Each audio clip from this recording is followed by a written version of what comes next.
Metanoia ministries YouTube ചാനലിലേക്ക് ഏവർക്കും സ്വാഗതം. കഴിഞ്ഞ എപ്പിസോഡിൽ നമ്മൾ സംസാരിച്ചത് ദൈവത്താൽ യോജിപ്പിക്കപ്പെടുന്ന വിവാഹത്തിലും പരാജയങ്ങളുണ്ടാകാം, അത് നമ്മൾ മെയിൻറ്റെയിൻ ചെയ്തു പോയില്ലെങ്കിൽ അതുണ്ടാകാം എന്നുള്ളത് പറഞ്ഞു. അതെന്താണ് ചെയ്യേണ്ടത് എന്നുള്ളതിനെക്കുറിച്ച് പറഞ്ഞു. അത് മെയിൻറ്റെയിൻ ചെയ്യണം. നമ്മൾ നേരത്തെ സംസാരിച്ച 7 ഉപദേശങ്ങളെക്കുറിച്ച് നമ്മൾ പറഞ്ഞു. ആ ഉപദേശങ്ങൾ നമ്മൾ പ്രാവർത്തികമാക്കണം. അതിൽ പ്രധാനപ്പെട്ട 2 കാര്യങ്ങളെ വീണ്ടും എടുത്തു പറഞ്ഞു. ഒന്ന്, പുരുഷൻ സ്നേഹിക്കാനായിട്ട് പഠിക്കണം. സ്ത്രീയെ സംബന്ധിച്ചിടത്തോളം വിധേയപ്പെടുക പഠിക്കണം. അത് തുടങ്ങിക്കഴിഞ്ഞപ്പോഴാണ് നമ്മുടെ സമയം തീർന്ന് നമ്മൾ നിർത്തിയത്. ഡീഫോൾട്ടായിട്ട് ഇത് അവർക്ക് അറിയത്തില്ല. പുരുഷന്മാരെ സംബന്ധിച്ചിടത്തോളം അവർക്ക് സ്നേഹിക്കാനായിട്ട് അറിയത്തില്ല ഡീഫോൾട്ടായിട്ട്.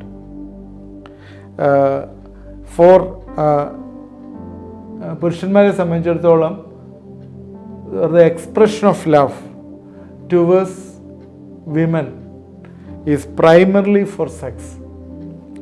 ഒരു പുരുഷന് സ്നേഹം പ്രദർശിപ്പിക്കുന്നത് സെക്ച്വൽ ആക്ടിവിറ്റിയിൽ കൂടിയാണ് പലപ്പോഴും സ്നേഹം പ്രദർശിപ്പിക്കുന്നത്.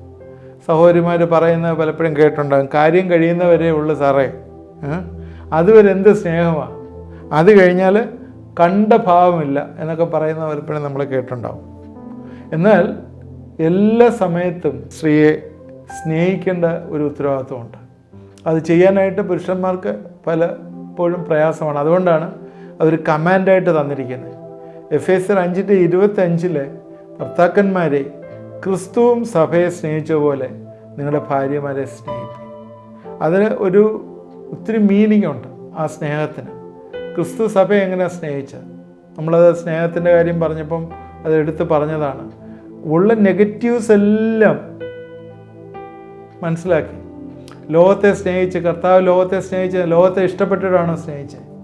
ലോകത്തിലുള്ള കാര്യപരിപാടികളൊന്നും കർത്താവിന് ഇഷ്ടമല്ല, ദൈവത്തിന് ഇഷ്ടമല്ല. കാരണം ലോകം പോകുന്ന വഴിയൊക്കെ പിശാചിൻ്റെ പർപ്പസിൽ കൂടിയൊക്കെയാണ് പലതും പോകുന്നത്. എന്നുവെച്ചാൽ പിശാചിൻ്റെ കീഴിലിരിക്കുന്നുണ്ട്. എന്നിട്ടും ദൈവം അതിൻ്റെ ഡെലിവറൻസിന് വേണ്ടി, വീണ്ടെടുപ്പിന് വേണ്ടി സ്നേഹിച്ചു. ആ സെൽഫ് ഗിവിങ് ലവ്, അതാണ് അവിടെ പറയുന്നത്. സ്നേഹത്തെക്കുറിച്ച് നമ്മൾ പ്രദർശിപ്പിക്കുന്ന കാര്യത്തെക്കുറിച്ച് വീണ്ടും നമ്മൾ പറയുമ്പോഴതിനെക്കുറിച്ച് പറയാം. അതുകൊണ്ട് സാധാരണ നമ്മൾ ലോകത്തിൽ കാണുന്നത് എന്താണ്? ഒരു പുരുഷൻ ഒരു സ്ത്രീയെ അപ്രോച്ച് ചെയ്യുമ്പോൾ somehow it has to lead to a sexual activity. അതൊരു വേൾഡ്ലി നേച്ചറാണ്, മനുഷ്യൻ്റെ ഒരു നേച്ചറാണ്. ഒരു പുരുഷൻ സ്ത്രീയെ അപ്രോച്ച് ചെയ്യുമ്പോൾ ഏതെങ്കിലും രീതിയിൽ ഒരു സെക്ച്വൽ ആക്ടിവിറ്റി വേണം എന്നുള്ളത് അതൊരു ലോകത്തിൻ്റെ നേച്ചറാണ്. എന്നാൽ സ്ത്രീകളെ സംബന്ധിച്ചിടത്തോളം എന്താണ്? അവർ കൂടുതലും സ്നേഹിക്കാനായിട്ട് അവരെ ആഗ്രഹിക്കുകയാണ്. അവരെ കൂടുതൽ സ്നേഹിക്കണം എന്നുള്ളതാണ് അവരുടെ ആഗ്രഹം. അത് സെക്സ് അതിനൊരു മാർഗം മാത്രമേ ഉള്ളൂ. എന്നാൽ അല്ലാതെ തന്നെ അവരെ കൂടുതലായിട്ട് സ്നേഹിക്കണം എന്നുള്ളത്. അന്നേരം അഫക്ഷനും കെയറും ഒരു ഹസ്ബൻഡിൽ നിന്ന് സ്ത്രീകൾ പ്രതീക്ഷിക്കുന്നു എന്നുള്ളതും, അതുപോലെ അതിനു വേണ്ടിയുള്ള വേറെ രീതിയിൽ പറഞ്ഞാൽ ഒരു നോട്ടം, ഒരു പരിഗണന, ഒരു അക്സെപ്റ്റൻസ്, ഇതൊക്കെ സ്ത്രീകൾ പ്രതീക്ഷിക്കുന്ന പുരുഷൻ അത് കൊടുക്കണം. അതുപോലെ തന്നെ സ്ത്രീകൾക്ക് അറിയാൻ വയ്യാത്തൊരു കാര്യമാണ് വിധേയപ്പെടുക, അല്ലെങ്കിൽ ഹംബിൾ ഡൗൺ ചെയ്യുക എന്ന് പറയുന്നു. എഫേസ്യർ 5:22 അതിൽ പറയുന്നുണ്ട്, ഭാര്യമാരെ കർത്താവിനെന്ന പോലെ സ്വന്തം ഭർത്താക്കന്മാർക്ക് കീഴടങ്ങുവേ. ഇതെല്ലാം നേരത്തെ പറഞ്ഞതാണ്. ഹംബിൾ ഡൗൺ ചെയ്യുക, ഭർത്താവിൻ്റെ സ്വഭാവം വെച്ചുകൊണ്ടല്ല, ഭർത്താവിൻ്റെ ഹെഡ്ഷിപ്പ് മനസ്സിലാക്കിക്കൊണ്ട്, അതാണ് മനസ്സിലാക്കേണ്ടത്. ഹെഡ്ഷിപ്പ് മനസ്സിലാക്കിക്കൊണ്ട് അത് നമ്മൾ സ്ത്രീകളെ സംബന്ധിച്ചിടത്തോളം, ഭാര്യമാരെ സംബന്ധിച്ചിടത്തോളം അവർ സബ്മിറ്റ് ചെയ്യണം. നമുക്കറിയാം, there is no perfect husband, no perfect wife. അങ്ങനെ ഒരാളില്ല. അന്നേരം കുറവുള്ള ഭർത്താക്കന്മാർക്ക് വേണ്ടി വിധേയപ്പെടാനായിട്ട് സ്ത്രീകളെ, ഭാര്യമാർ പഠിക്കണം. ഇതൊരു ചലഞ്ചാണ്. അന്നേരം ഇത് രണ്ടും കൂടി എടുത്തു കഴിയുമ്പോൾ ഇങ്ങനെ പറയാം, വിധേയപ്പെടാൻ അറിയാത്ത ഒരു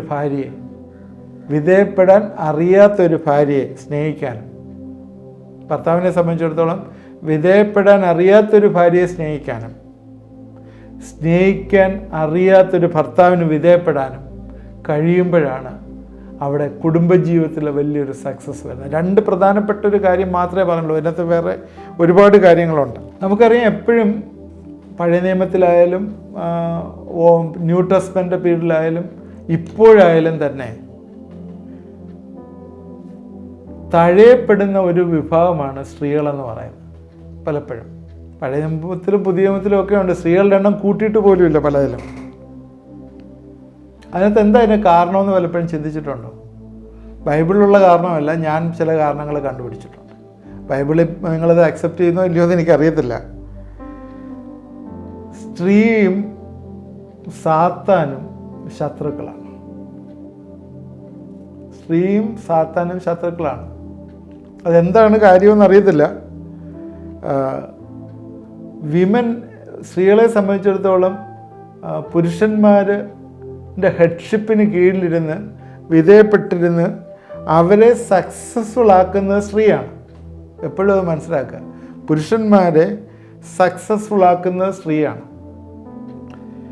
headship CEO of the family എന്ന് പറയുന്നത് പുരുഷനാണെങ്കിൽ, സഭയുടെ ഹെഡ് ക്രൈസ്റ്റ് എന്ന് പറയുന്ന പോലെ ആണെങ്കിൽ അതുപോലെ തന്നെ ഹെഡ്ഷിപ്പ് സ്ത്രീക്കല്ല പുരുഷനാണുള്ളത്. അതായത് ഹെഡ്ഷിപ്പിനെ സക്സസ്ഫുൾ ആക്കുന്ന സ്ത്രീയാണ്.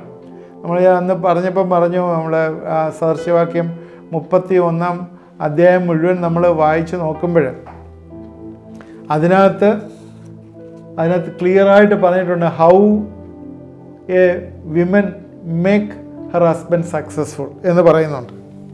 അതുകൊണ്ട് തഴയപ്പെട്ടൊരു കൂട്ടം സ്ത്രീ ആയതിനാൽ അതുപോലെ തന്നെ സ്ത്രീയും പിശാചും തമ്മിൽ എപ്പോഴും വഴക്കാണ്.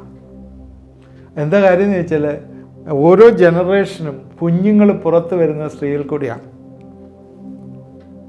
അതുകൊണ്ട് ആ സ്ത്രീകളെ തകർത്താൽ, ശ്രദ്ധിക്കുക, സ്ത്രീകളെ തകർത്താൽ നെക്സ്റ്റ് ജനറേഷനെ തകർക്കാം, ഫാമിലിയെ തകർക്കാം. അതുകൊണ്ട് സാത്താൻ എപ്പോഴും ഇഷ്ടപ്പെടുന്നത് സ്ത്രീകളെ എങ്ങനെയെങ്കിലും തകർക്കാൻ വേണ്ടിയാണ്. അതുകൊണ്ട് എന്താണ് ചെയ്യുന്നത്? അവരെ ഹമ്പിൾ അല്ലാതാക്കുന്നതിന് വേണ്ടി സാത്താൻ മാക്സിമം ശ്രമിച്ചുകൊണ്ടേയിരിക്കും. അതുമാത്രമല്ല, അവരെ തകർത്താൽ ഹസ്ബൻഡിൻ്റെ സക്സസും തകർക്കാനായിട്ട് പറ്റും. വീണ്ടും ഒന്നുകൂടെ പറയാം, സ്ത്രീകളെ പിശാച് അറ്റാക്ക് ചെയ്യുന്നതിൻ്റെ കാര്യം ദേ ആർ ഇമോഷണലി വീക്കാണെന്ന് നമുക്കറിയാം, നേരത്തെ പറഞ്ഞതാണ്.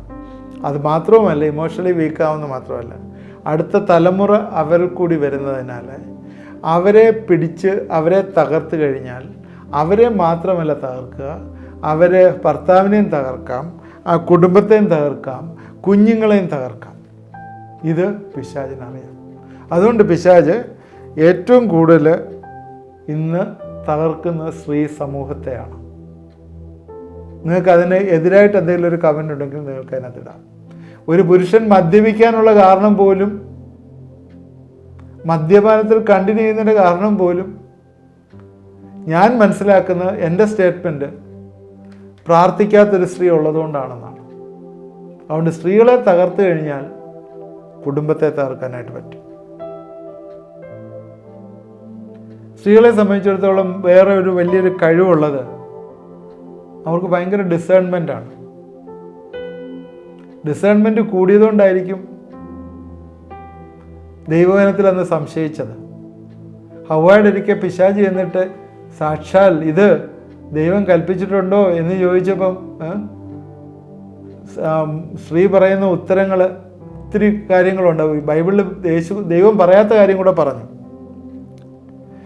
പുരുഷന്മാരെക്കാളും കൂടുതൽ ഡിസേൺമെൻറ്റ് സ്ത്രീക്കുണ്ട്. ഒരാളെ കണ്ടാൽ കറക്റ്റായിട്ട് ഒരു സ്ത്രീ അവരെ അസസ് ചെയ്യും. അതുകൊണ്ട് പുരുഷനേക്കാളും കൂടുതലുള്ളൊരു വേറൊരു സെൻസാണത്, കണ്ടാൽ അസസ് ചെയ്യാൻ പറ്റുന്നത്. പുരുഷനെ വിജയിപ്പിക്കാനും തകർക്കാനുമുള്ള ഫോർമുല സ്ത്രീകൾക്കുണ്ട്. സ്ത്രീകൾ അതിനെ നോക്കണം, അവരുടെ നേച്ചറിനകത്തുള്ള കാര്യങ്ങളായി പറയുന്നത്. പുരുഷനിൽ നിന്നാണ് സ്ത്രീയെ ഉണ്ടാക്കിയത്, വാരിയെല്ലെടുത്ത് ഉണ്ടാക്കിയതാണ്. എന്നാൽ ഈ സ്ത്രീക്ക് ഇങ്ങനെയുള്ള ഒത്തിരി ക്വാളിറ്റീസ് ഉണ്ട്. കഴിഞ്ഞ കാലങ്ങളിലൊക്കെ നമുക്ക് ഹിസ്റ്ററി എടുത്ത് നോക്കിയാൽ അറിയാം, രാജാക്കന്മാർ, ലീഡേഴ്സിനെ ഒക്കെ വിജയിപ്പിച്ചത് സ്ത്രീകളാണ്. എത്രയോ പേരെ വിജയിപ്പിച്ച സ്ത്രീകളാണ്. ബൈബിളിൽ തന്നെ അറിയാവുന്ന എക്സാമ്പിൾസ് നമുക്ക് ഒരുപാടുണ്ട്. ഞാനിപ്പോൾ ഒന്നും കോട്ട് ചെയ്യുന്നില്ല. അതിൽ ഒരു പുരുഷനെ എംപവർ ചെയ്യുന്നത് സ്ത്രീയാണ്. അതുകൊണ്ട് ഒരു കുടുംബത്തിൻ്റെ കീ എന്ന് പറയുന്നത്, സക്സസിൻ്റെ കീ സ്ത്രീകളുടെ കയ്യിലാണ് ഇരിക്കുന്നത്. മെച്യൂരിറ്റി, ഇൻബിൽറ്റ് കപ്പാസിറ്റി, ഡിസേൺമെൻറ്റ്, ഇതെല്ലാം സ്ത്രീകൾക്കാണ് കൂടുതലായിട്ടുള്ളത്. അതിനാൽ സ്ത്രീകൾക്ക് വലിയ ഇമ്പോർട്ടൻസ് ഉണ്ട്. ഒരു പുരുഷനെ പുരുഷനാക്കുന്നത് സ്ത്രീയാണെന്ന് പറയാം, അല്ലേ? ഒരു സ്ത്രീകളുടെ ഇമ്പോർട്ടൻസ് എത്ര ഇമ്പോർട്ടൻ്റ് ആണ്.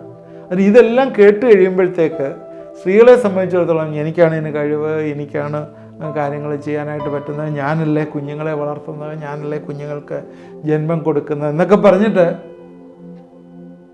അവർക്ക് നിഗളിക്കാനുള്ള ഒരു സ്പിരിറ്റ് അവരുടെ ഉള്ളിലുണ്ട്. പുരുഷന്മാരെക്കാളും കൂടുതൽ നിഗളം പലപ്പോഴും സ്ത്രീകൾക്കാണുള്ളത്. അത് ശ്രദ്ധിച്ചിട്ടുണ്ടോ നിങ്ങൾ? അറിയത്തില്ല.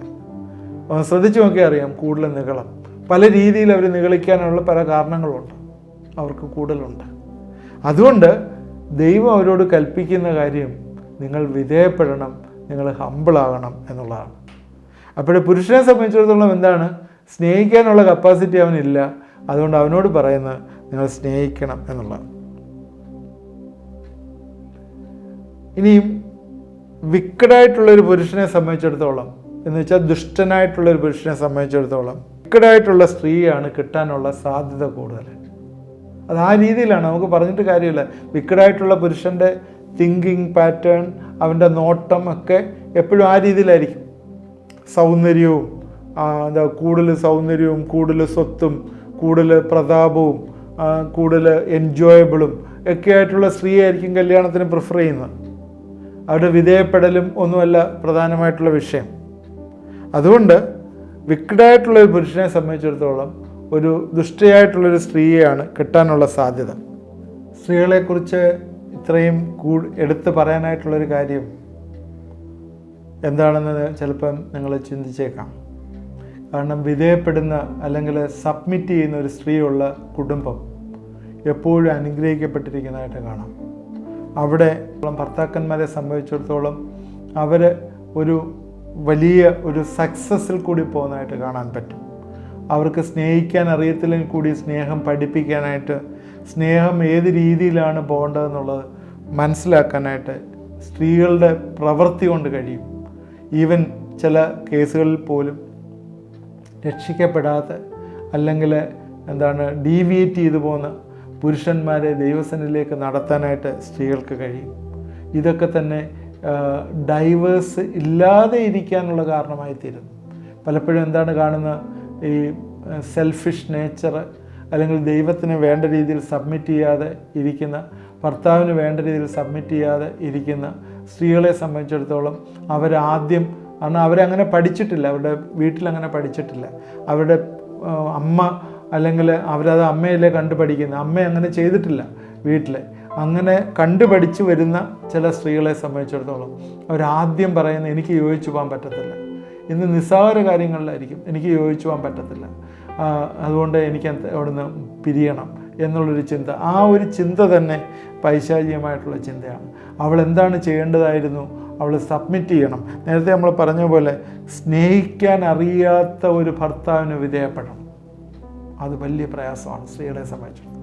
സ്നേഹിക്കാൻ അറിയാത്തൊരു ഭർത്താവ് എന്ന് പറഞ്ഞാൽ തല്ലുന്ന ഭർത്താവ് എന്നല്ല. നേരത്തെ പറഞ്ഞു, ഒരു നോട്ടം, ഒരു പരിഗണന, ഒരു അക്സെപ്റ്റൻസ് ഇല്ലാതെ ഇരിക്കുന്നിടത്ത് സ്ത്രീ വിധേയപ്പെടുന്നുണ്ടെങ്കിൽ അവൻ നോക്കാനും അവൻ അക്സെപ്റ്റ് ചെയ്യാനും അവന് അഫെക്ഷനേറ്റോട്ട് ചിന്തിപ്പാനും ബാക്കി കെയർ ചെയ്യുവാനും സ്നേഹിക്കാനും എല്ലാം പഠിക്കും. അവൻ പഠിക്കുക മാത്രമല്ല, അടുത്ത തലമുറകളും ഈ പുതിയ നല്ല ക്യാരക്ടേഴ്സ് ഡെവലപ്പ് ചെയ്യാനായിട്ട് ആ ഭവനത്തിൽ ഇടവരും. ഞാൻ നേരത്തെ പറഞ്ഞ ഒരു സ്റ്റേറ്റ്മെൻറ്റ് വീണ്ടും പറയാം. ഒരു സ്ത്രീ നന്നായാൽ ഒരു കുടുംബം നന്നാവും. സ്ത്രീകൾക്ക് വലിയൊരു റോളുണ്ട്. കാരണം അവർക്കാണ് ഈ കഷ്ടതയും താഴ്മയും സഹിഷ്ണുതയൊക്കെ പുരുഷന്മാരൊക്കെ കൂടുതലായിട്ടുള്ളത്. നേരത്തെ പറഞ്ഞാണ് മെച്യൂരിറ്റി, ഇൻബിൽറ്റ് കപ്പാസിറ്റി, ഡിസേൺമെൻറ്റ് ഇതെല്ലാം ഉള്ള സ്ത്രീക്കാണ്. അന്നേരം ഇത് കറക്റ്റ് ചെയ്യാനും, സ്ത്രീക്ക് കറക്റ്റ് ചെയ്യാനുള്ള കഴിവുണ്ട്. പുരുഷനെ കറക്റ്റ് ചെയ്യാൻ പറ്റും. സ്നേഹത്തോട് കറക്റ്റ് ചെയ്യാൻ പറ്റുന്ന എത്രയോ സ്ത്രീകളുണ്ട്. എത്രയോ പുരുഷന്മാർ ഇപ്പം സ്ത്രീകൾ പറയുന്ന അഡ്വൈസ് എടുക്കണ്ട എന്നുള്ളതല്ല, സ്ത്രീകൾ പറയുന്ന അഡ്വൈസ് എടുക്കുക തന്നെ വേണം. പല കാര്യങ്ങളിലും സ്ത്രീകൾക്ക് അതിനോട് ഡിസേൺമെൻ്റ് ഉണ്ട്. അത് മനസ്സിലാക്കിയത് ഏറ്റെടുത്താലേ അവിടെ ഒരു കോൺഫ്ലിക്റ്റ് ഇല്ലാതെ കാര്യങ്ങൾ ദൈവസന്നിധിയിൽ സമർപ്പിച്ച് മുമ്പോട്ട് പോകാനായിട്ട് പറ്റും. നേരത്തെ സംസാരിച്ചാണ് പ്രാർത്ഥനയ്ക്ക് മുടക്കം വരാതിരിപ്പാൻ. സ്ത്രീകൾ ബലഹീന പാത്രം എന്ന് പറഞ്ഞു, ഫസ്റ്റ് പീറ്ററിലുള്ള ഭാഗമാണ്. സ്ത്രീകൾ ബലഹീന പാത്രം എന്ന് മനസ്സിലാക്കി പ്രാർത്ഥനയ്ക്ക് മുടക്കം വരെ അവരോടൊപ്പം ചേർന്നിരുന്ന് അവരെ ആ പ്രിൻസിപ്പിളിൽ അവരെ എടുത്ത് അവരോട് കൂടിയിരുന്ന് പ്രാർത്ഥിക്കുന്ന അനുഭവം, ഇതാണ് ഇന്ന് ഭവനങ്ങളിൽ ഉണ്ടാകേണ്ടത്. അതുകൊണ്ട് പുരുഷന്മാരെ സംബന്ധിച്ചിടത്തോളം സ്നേഹിക്കുമ്പോൾ വിധേയപ്പെടാത്തൊരു സ്ത്രീ എന്ന് പറഞ്ഞാൽ അവൾ പ്രൗഡാണ്, അവൾ കാര്യങ്ങൾ നമ്മൾ പറയുന്ന പോലെ കേൾക്കുന്നില്ല. എന്നാൽ പോലും കർത്താവ് സഭയെ സ്നേഹിച്ചതുപോലെ, ലോകത്തെ ദൈവം സ്നേഹിച്ചതുപോലെ ആ നെഗറ്റീവ്സോടെ അവളെ സ്നേഹിക്കാനായിട്ട് പഠിക്കുമ്പോഴേ അവൾ കൂടുതൽ കാര്യങ്ങൾ മനസ്സിലാക്കി വിധേയപ്പെടാനായിട്ട് സാധിക്കും. ഇന്നത്തെ ചിന്തകൾ നമുക്ക് പ്രയോജനമായി തീർന്നു എന്ന് വിചാരിക്കുന്നു. ഇനിയും അടുത്തൊരു എപ്പിസോഡോടുകൂടി നമുക്ക് ഇതിൻ്റെ ചില പൈശാചിക അറ്റാക്കുകൾ നമ്മുടെ കുടുംബത്തിൽ വന്നിട്ട് ഡൈവേഴ്സിന് പോകുന്നതിനെക്കുറിച്ച് നമുക്ക് ചിന്തിക്കാം. ദൈവം നമ്മളെ ഇതിനാൽ സഹായിക്കട്ടെ. നമുക്ക് പ്രാർത്ഥിക്കാം. ദൈവമായ കർത്താവെ, പ്രിയപ്പെട്ടവരെ, ഇത് കണ്ടുകൊണ്ടിരിക്കുന്നവരെ ദൈവകരങ്ങളിലേക്ക് സമർപ്പിച്ച് പ്രാർത്ഥിക്കാം. കർത്താവെ, നേരത്തെ റിപ്പീറ്റ് ചെയ്ത് ദൈവത്തിൻ്റെ ആത്മാവ് പറയാനായിട്ട് പ്രേരിപ്പിക്കുന്ന കാര്യം, കർത്താവെ, ഭർത്താക്കന്മാർ ഭാര്യമാരെ സ്നേഹിക്കാനും ഭാര്യമാർ ഭർത്താക്കന്മാർക്ക് വിധേയപ്പെടാനും എന്ന് കഴിയുന്നു അന്ന് ആ കുടുംബം സ്വർഗത്തിന് തുല്യമായ കൂടുമ്പോൾ ഇമ്പമുള്ള കുടുംബമായി തീരുമെന്ന് ഞങ്ങൾ അറിയും. അതില്ലാതെ ഇരിക്കുന്നിടത്തൊക്കെ കർത്താവെ, പിശാച് ഇന്ന് കളങ്കങ്ങൾ ഇട്ടുകൊണ്ട് നശിപ്പിച്ചുകൊണ്ടിരിക്കുന്ന കാര്യം ഞങ്ങൾ കാണും. അതുകൊണ്ട് കർത്താവെ, ഈ ദിവസങ്ങളിൽ ഈ നേച്ചർ ഓരോ കുടുംബങ്ങളിലും ബലപ്പെട്ട് വരട്ടെ എന്ന് പ്രാർത്ഥിക്കുന്നു. നിങ്ങൾ എന്നോട് ചേർന്ന് ഒന്ന് പ്രാർത്ഥിക്കും. ദൈവത്തിൻ്റെ ആത്മാവ് നിങ്ങളുടെ ജീവിതങ്ങളിൽ ഇന്ന് വലിയ രൂപാന്തരം കൊണ്ടുവരട്ടെ. അനേകം കുടുംബങ്ങൾ ക്ഷമിക്കപ്പെടുവാൻ വയ്യാതെ, ഫൊർഗീവ് ആൻഡ് ഫൊർഗറ്റ്, ക്ഷമിച്ച് പല കാര്യങ്ങൾ മറന്നു കളവാനായിട്ട് കഴിയാതിരിക്കുന്ന ചില സ്ത്രീകൾ ഇത് കാണുന്നു. ഞാൻ എങ്ങനെ അത് പൊറുക്കും എന്ന് പറയാം. ദൈവത്തിൻ്റെ ഈ നെഗറ്റീവ്സ് എല്ലാം മനസ്സിലാക്കി ഭർത്താവിനൊന്ന് വിധേയപ്പെട്ട് ദൈവസന്നിധിയിലൊന്ന് ക്ഷമിപ്പാനായിട്ട്, അതൊന്ന് മറന്നു കളവാനായിട്ട് ഇന്ന് രാത്രികാലം ഒരു തീരുമാനമെടുക്കും. ദൈവമേ, എന്നോട് ചേർന്ന് പ്രാർത്ഥിക്കുന്ന ആ കുടുംബങ്ങളെ നീ അനുഗ്രഹിക്കണമേ എന്ന് പ്രാർത്ഥിക്കുന്നു. പിതാവിൻ്റെയും പുത്രൻ്റെയും പരിശുദ്ധാത്മാവിൻ്റെയും നാമത്തിൽ കുടുംബങ്ങളെ ഞങ്ങൾ അനുഗ്രഹിച്ച് പ്രാർത്ഥിക്കും. എൻ്റെ വിടുതലയക്കുകയും സമാധാനമയക്കുകയും സന്തോഷം ആ കുടുംബത്തിലയക്കുകയും ചെയ്യണമെന്ന് പ്രാർത്ഥിക്കും. ദൈവമേ, നിൻ്റെ കരങ്ങളിലേക്ക് ഏൽപ്പിക്കുന്നു. പ്രാർത്ഥന കേട്ടോർത്ത് സ്തോത്രം. യേശു ക്രിസ്തുവിൻ്റെ നാമത്തിൽ പ്രാർത്ഥിക്കുന്നു, കേൾക്കുമാറാണമേ. ആമേൻ. ഇത് കണ്ടുകൊണ്ടിരുന്ന എല്ലാവരെയും ദൈവം അനുഗ്രഹിക്കട്ടെ. തുടർമാനമായി വാച്ച് ചെയ്യണം. അടുത്ത ഒരു എപ്പിസോഡ് കൂടി നമുക്ക് ഈ ഡൈവേഴ്സിൻ്റെ ഒരു കേസ് തീർക്കാം എന്ന് വിചാരിക്കുന്നു.